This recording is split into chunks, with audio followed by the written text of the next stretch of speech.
Fajiri fulani uongozi wa Chief Loot Music ambako chini ya Chief Godlove ulitangaza kuachana rasmi na msanii wake Pipi Jojo. Kwenye Instagram yake wameandika taarifa kwa umma. Uongozi wa Chief Loot Music kupitia mkurugenzi wake Chief Godlove Billionaire unapenda kujulisha umma na wadau wa sanaa kuwa kuanzia leo tarehe 24 Februari 2026 rasmi umemaliza makubaliano ya kumsimamia msanii Pipi Jojo. Hivyo basi kuanzia tarehe hiyo msanii huyo ni msanii huru na hayupo tena chini ya usimamizi wa lebo hii. Uongozi unatoa shukrani kwa ushirikiano uliokuwepo na unaomba wadau na mashabiki kuendelea kumpa support katika hatua zake zinazofuata. Imetolewa na uongozi wa Chief Loot Music Februari 24. Chief Godlove then chini wakayarudia yale maneno ambayo yalikuwa yameandikwa pale. Sijajua, itabidi tamtafuta Chief Godlove atueleze imekuaje, na ni msanii ambaye kiukweli alishaanza kwanza kutengeneza kaima ya kake, yani alishaanza kufanya vizuri na alikuwa kwenye usimamizi mzuri.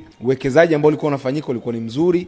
Sijaelewa nini ambacho kimeendelea kuvunja mkataba na vitu kama hivyo. Na of course Chief Godlove aliwahi kusema bado hajamsaini msanii huyu. Kuna muda ukifika akisharidhika naye basi atamsaini. Nafikiri hajaridhika na Pipi Jojo ndio maana ameamua kuacha. Ametoa ngoma kama 2-3 ambazo zimekuwa kali sana, zimekuwa na numbers, amekuwa na mapokezi mazuri kwa wadau. Unapoona watu muhimu wawekezaji kwenye soko la muziki kama hawa wanajiengua, sidhani kama kajiengua actual kwa sababu ana lebo ya muziki Chief Loot Music, lakini ukiona watu wanajiengua, watu muhimu kama hao kwenye kiwanda, lazima usikitike, ujiulize nini ambacho kinakuja mbele. Aidha labda biashara hailipi ya muziki. Of course huwezi kusema Chief Godlove alishaanza kulipwa na hii biashara yake kwa Pipi Jojo, alishawekeza sana.